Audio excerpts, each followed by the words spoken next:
Campo EV, which is really epic. And this guy, I guess, worked for a company that does that makes these. Yeah, so we're EV Works out in Washington on Bainbridge Island.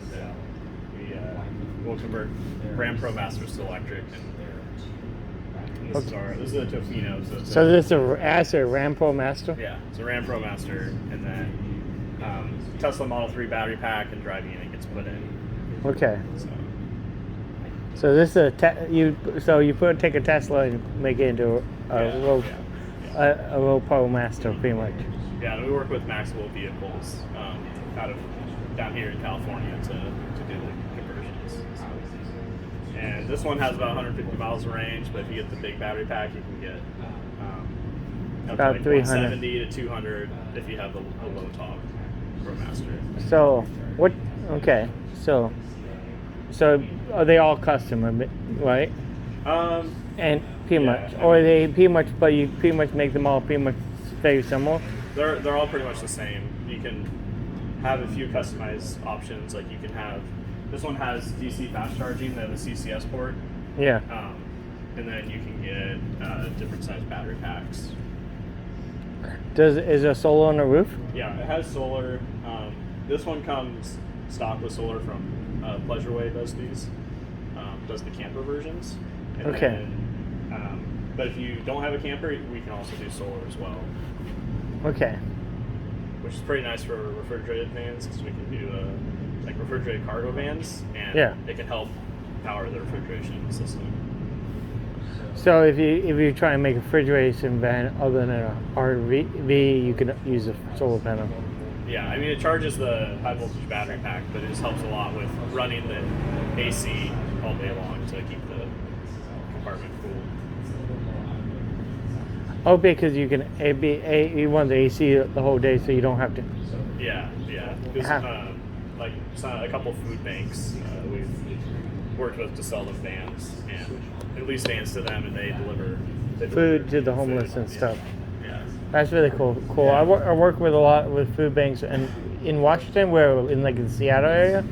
Yeah, there's one in Seattle, University District Food Bank at the University of Washington, and then there's another place that's doing stuff. Lopez Island Community Center is doing stuff like that too.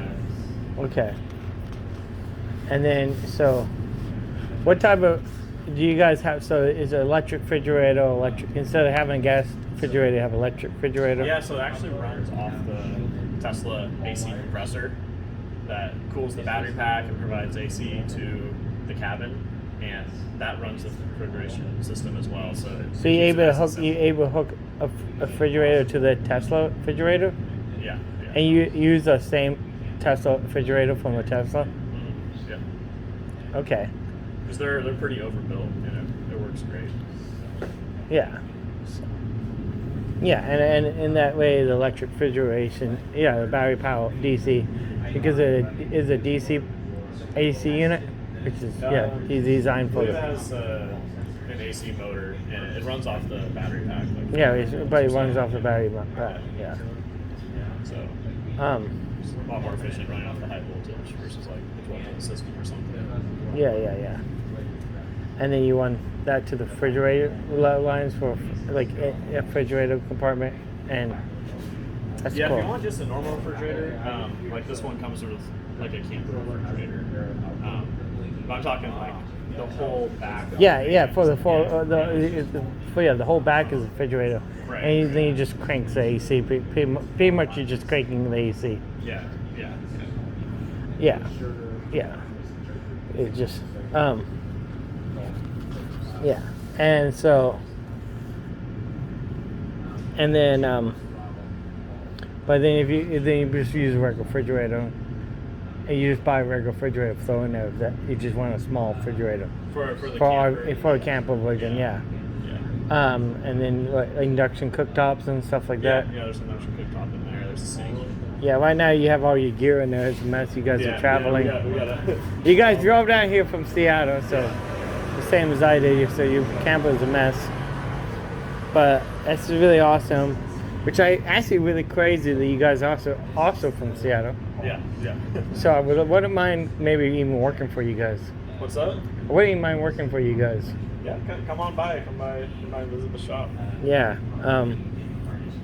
Sounds awesome. Yeah, and it's funny that you make these out of Ram because my mascot is a goat. Nice, cool. So yeah. Are you in Washington? Yeah, I'm in Washington. I live out of Seattle. Yeah. Oh, nice. That's great. Yeah. So.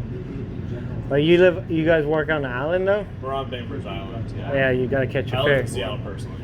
But Okay, you most guys. other people live on Bainbridge. Was the shop in Bainbridge Yeah, Island? shops on Bainbridge. Yeah. And you gotta take your ferry every day. Yeah. Yeah, I ride my e-bike, so.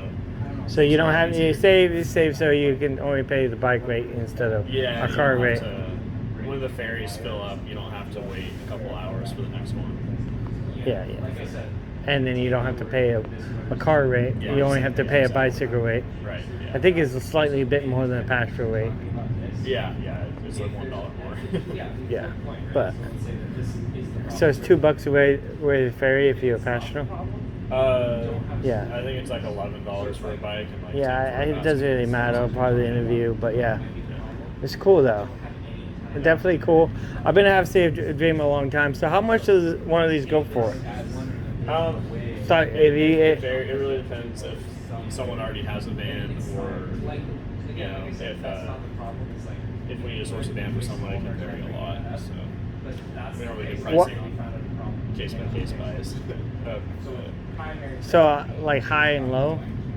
Like high. What? It can be anywhere between like $50,000, $60,000, $70,000 for the conversion if you provide the van. So 50,000 you provide a van, and then like maybe, and then another 10,000 for the van or 20,000. It really depends. If you want to buy a brand new one, it's whatever that costs, whatever model there's. Or maybe you can find one with a blown engine or something, Yeah, but and then those in go decent for shape. cheap. Yeah.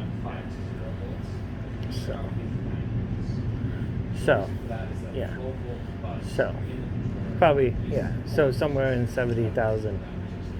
But it seemed like a cool concept. Yeah, it's real nice. Has a smooth drive from Seattle. But yeah, I definitely contact you guys and when I get back to Seattle, Yeah. and I come work. Maybe I can put in an application with you Yeah, guys. absolutely. Yeah. Come. Love to have you out in the shop and see. Yeah, or at least do an interview you guys at your shop. Yeah. All right, what your name of your company again? So EV Works. EV Works. And then we're also have sister company Pack Westy that we actually rent this van out. Oh, Pack Westy. Pack Westy does camper van rentals, like adventure type stuff. So you can rent this van and take it on the peninsula. Okay, how much is that for like days? Probably Like $230 a night or something. $230. So $230 get you the camper for a night and a day. And I think there's like a minimum amount of days on there. I'm on the EV Works side. I don't have all the adventure Somewhere around stuff there, memorized. somewhere around, but you can rent it for somewhere thing. Yeah. Trust me, the price probably going up with inflation too. And What's that? price probably go up with inflation and everything else. Yeah. So don't quote them, yeah, because the prices always change. All these prices are probably prone to change with inflation and cost of everything going up. Yeah. I don't work on that side, so I can't answer that. Yeah. All right. Well, I really appreciate this. Yeah, you're welcome. Yeah, it's cool that you have a CCS. Yeah, I guess. Yeah, thanks.